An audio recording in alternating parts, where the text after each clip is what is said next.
وہ ہم لا کے وہ کر رہے ہیں IMF یہ فلانا یہ جو پاکستان کے ساتھ ہو رہا ہے اس پروگرام کے تحت یہ درجنوں ممالک کے ساتھ دنیا میں ہو چکا ہے.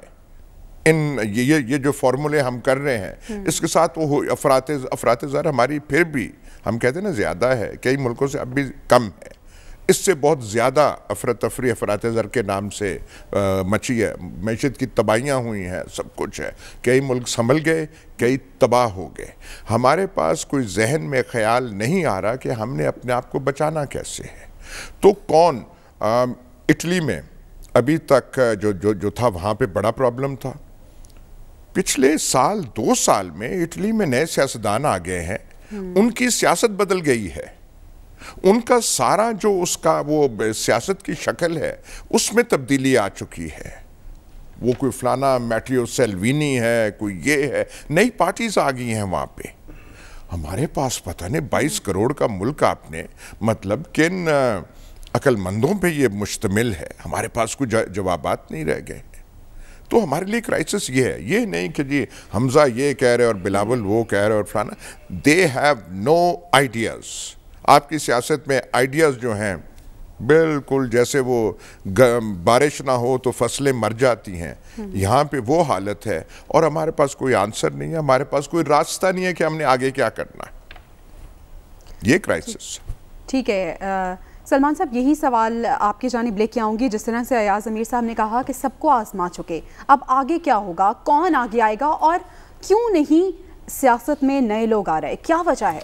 دیکھیں ابھی جو بات کی گئی ہے کہ دائروں کی سیاست, یہ بات آج سے 3-4 سال پہلے تک تو ٹھیک تھی کہ 2 پارٹی سسٹم پاکستان میں چل رہا تھا اور باری باری وہ پارٹیز برس اقتدار آتی تھی, اور اسی سیاست سے نجات حاصل کرنے کے لیے ایک نیا تجربہ کیا گیا.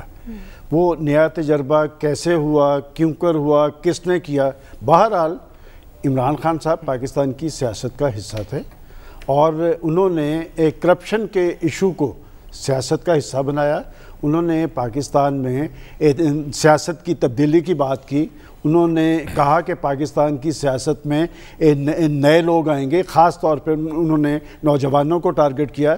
پھر انہوں نے یہ بھی کہا کہ پاکستان کی سیاست کو جھوٹ سے آزاد دلانے کے لیے ہم جب آئیں گے ہم اپنے عوام سے سچ بولیں گے.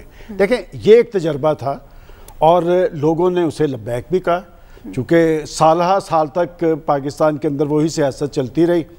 اب اس تجربے سے جو امیدیں اور تمنائیں تھیں پاکستانی قوم کی, پاکستانی اداروں کی, پاکستان کے مختلف طبقات کی, وہ کیوں کرنی پوری ہوئی. دیکھیں آپ نے جو پروگرام کے اسی ایشو پہ کیا اور آپ نے اپنے ابتدائیہ میں بھی ایک بات کی کہ جی اپوزیشن حکومت کا کچھ نہیں بگاڑ سکی. میں بالکل آپ سے ایگری کرتا ہوں, حکومت کا اپوزیشن تو کچھ نہیں بگاڑ سکی, لیکن حکومت نے بہت کچھ بگاڑا ہے. بات یہ کہ حکومت جو ہوتی ہے وہ اعتماد کا نام ہوتا ہے. حکومت ایک پروگرام اور مینڈیٹ کے تحت آتی ہے, اس کا ایک منشور ہوتا ہے, وہ اس پہ ایک کاربند ہوتی ہے اور اس نے اس منشور اور مینڈیٹ کی بنیاد پہ ڈیلیور کرنا ہوتا ہے. آخر کیوں کر وہ امیدیں جو پاکستانی قوم نے اور پاکستان کی نوجوان نسل نے ان سے لگائی تھی, کیا انہوں نے اپنی پالیسیز کا رخ ادھر رکھا؟ کیا پاکستان کے 22 کروڑ عوام کی زندگیوں میں اطمینان آیا؟ کیا پاکستان کی نوجوان نسل جنہیں بہت ساری توقعات تھیں انہیں روزگار کے حوالے سے کوئی امید پیدا ہوئی؟ دیکھیں کہیں نہ کہیں کسی نہ کسی سطح پر کوئی بڑی خرابی موجود تھی اور ابھی تک میں سمجھتا ہوں کہ خود اس کا ادراک شاید حکمرانوں کو بھی نہیں ہے. اور اس میں ایک بڑا المیہ میں سمجھتا ہوں کہ عمران خان صاحب کے ساتھ ان کی حکومت کے ساتھ ہوا کہ اس میں تحریک انصاف کے لوگ ڈومینیٹ نہیں کرتے. اس میں مختلف پارٹیز کے وہی لوگ جو سالہ سال تک ہر حکومت کا حصہ رہے وہی اس منسٹریز کا حصہ ہے, مطلب منسٹروں میں اکثریت انہی لوگوں کی ہے. اور اسی وجہ سے میں سمجھتا ہوں کہ ان کا جو پروگرام تھا, جو ان کا میسج تھا, وہ ڈیمیج ہوا ہے. اب یہ تھا کہ عمران خان صاحب کی ذات چونکہ لیڈر وہ تھے اور انہوں نے بہت زیادہ جن عزائم کا اظہار کیا تھا کہ لوگ یہ دیکھنا چاہتے تھے کہ اس پہ کس حد تک عمل درآمد ہو. ایک بات جو پچھلے 1 ماہ سے چل رہی ہے کہ ایک چیز جس پہ وہ یکسو تھے اور سنجیدہ تھے وہ پاکستان میں کرپشن کا خاتمہ تھا. اب مجھے نہیں پتا ہے کہ وہ کہتے ہیں جی کہ ہم نے تو 3 ماہ کے اندر کرپشن کا خاتمہ کر دیا، اور میں پورے وثوق سے یہ کہتا ہوں کہ پاکستان کے ہر اداروں میں جتنی رشوت خوری، مطلب 10 گنا زیادہ بڑھ گئے ہیں جو نرخ، اور اس پہ کوئی شخص بھی، میں چیلنج کرتا ہوں، اس پہ بات کر سکتا ہے۔ میرا خیال شاید ان کا اسی طرح دعویٰ تھا جس طرح ہمارے دوست فواد چودھری صاحب نے کہا کہ ہم نے تو 1 کروڑ نوکریاں بھی دے دی ہیں۔ بات یہ کہ کچھ پلس گورنمنٹ کے ایسے ضرور ہوتے ہیں کہ جن پہ گورنمنٹس نے انتخابی عمل میں جانا ہوتا ہے۔ ابھی یہاں صاحب جس کرائسس کا ذکر کر رہے ہیں، بڑا کرائسس حکومت کا یقیناً اپوزیشن نہیں ہے۔ اگر حکومت ناکام ہے تو اپوزیشن بھی نااہل تھی۔ اس وقت گورنمنٹ کا کرائسس کیا ہے کہ آگے انتخابات ہیں، بلدیاتی انتخابات ہیں، عام انتخابات ہیں، اور جب پولیٹیکل پارٹیز عام انتخابات میں جاتی ہیں تو ان کے پاس سے پھر ایک اپنی کارکردگی رپورٹ ہوتی ہے۔ وہ کہتے ہیں کہ ہم برس اقتدار آئے تھے تو ہم نے یہ آپ کے لیے کیا، اور موجودہ تحریک انصاف کی گورنمنٹ کو ایک بڑا اعزاز حاصل یہ ہوا کہ پاکستان کے اندر 1 پیج کا یہ ایک لفظ ایسا تھا جس سے تو اور زیادہ استحکام آنا چاہیے تھا کہ 1 پیج جب تھا تو پاکستان کو اقتصادی حوالے سے ترقی کی منزل پہ پہنچنا چاہیے تھا۔ 1 کروڑ نوکریوں میں سے کم از کم 25 لاکھ کا بندوبست وہ کر دیتے تو لوگوں میں اطمینان آ جانا تھا۔ 50 لاکھ میں سے 20 لاکھ یا 10 لاکھ کے گھر بن جائیں اگر 1 سال کے اندر تو پھر بھی بہت اچھی بات ہے۔ میں سمجھتا ہوں کہ عمران خان صاحب سے مایوسی اس لیے زیادہ ہے کہ اس لیے کہ وہ ماضی کی 2 پارٹیز جنہیں وہ کہا کرتے تھے کہ وہ چور اور ڈاکو، اور اس وقت جو صورتحال ہے وہ تو کہتے ہیں جی ہم نے تو سارا کچھ درست کیا ہے۔ جویریہ، میں یہ بات کہنا چاہتا ہوں کہ اس وقت میں عمران خان صاحب کی ذات کی بات نہیں کرتا، یہ بات تو ثابت ہو گئی کہ ان کی تیاری نہیں تھی، اور خاص طور پہ جو سب سے اہم چیز ہوتی ہے وہ ملکی معیشت ہوتی ہے، وزارت خزانہ ہوتی ہے۔ اس وقت تو وزیر خزانہ بھی ان کا نہیں ہے، 3-4 وزیر خزانہ تبدیل کر چکے ہیں، اور پاکستان کی معیشت اور جو خزانہ کے امور کون چلا رہا ہے، بار بار کہنے کا کوئی اس کا فائدہ نہیں کہ وہ تو انہوں نے IMF کے سپرد کر دیا، لیکن پولیٹیکل محاذ پہ انہیں ڈیلیور کرنا تھا۔ بڑی پریشانی ان کے لیے یہی ہے کہ اب آنے والے وقت کے اندر وہ کیا کریں گے۔ میں سمجھتا ہوں کہ یہ سلسلہ چلتا رہنا چاہیے۔ دیکھیں، کہتے ہیں نا جمہوریت کا علاج کیا ہے، اس کا علاج زیادہ جمہوریت ہے۔ ایک انہوں نے تجربہ کیا، ان کا پاور بیس سے پختونخوا تھا، پختونخوا کے اندر بلدیاتی انتخابات انہوں نے کرائے، اس کے رزلٹس ان کے سامنے ہیں۔ اگر ان کا کوئی بڑا پلس ہوگا تو یقیناً آنے والے وقت کے اندر وہ زیادہ بہتر انداز میں لوگوں میں ان کی پذیرائی ہوگی۔ لیکن یہ بات میں کہتا ہوں کہ اب تک کا تجربہ یہی بتا رہا ہے کہ ان سے جو امیدیں اور توقعات تھی وہ پوری نہیں ہوئی، اور خاص طور پہ ایک طبقہ پاکستان میں ایسا تھا جنہیں ایڈریس عمران خان صاحب نے کیا تھا، وہ پاکستان کی نوجوان نسل تھی۔ اور آج اگر سب سے زیادہ کسی طبقے کے اندر مایوسی ہے تو وہ پاکستان کی نوجوان نسل ہے۔ انہیں 1 کروڑ نوکریوں کا کہا گیا تھا، لیکن 20 سے 25 لاکھ لوگ پاکستان کے اندر بے روزگار ہوئے ہیں۔ دیکھیں، بات یہ کہ جب آپ نوجوانوں کے اندر امید اور آس پیدا نہیں کریں گے، نوجوان ہوتے ہیں جو معاشرے کے اندر تبدیلی کا باعث بنتے ہیں۔ سیاسی تاریخ یہ بتاتی ہے انقلاب ہو، تحریک ہو، جدوجہد ہو، نوجوان بنیاد بنتے ہیں۔ تحریک انصاف کو مسند اقتدار پہ پہنچانے والے پاکستان کے نوجوان تھے۔ آج سب سے زیادہ مایوسی اگر ہے لے کے نوجوان نسل نے ووٹ دیا تھا اس حکومت کو۔ ڈاکٹر صاحب، حکومت کی بات تو ہم نے کی، کیا اپوزیشن آپ کو لگتا ہے کہ بخوبی اپنا کردار ادا کر رہی ہے؟ دیکھیے، آپ حکومت اپوزیشن یہ ایک ایسی ڈیبیٹ ہے کہ جس کا حل کوئی نہیں ہے ہمارے پاس۔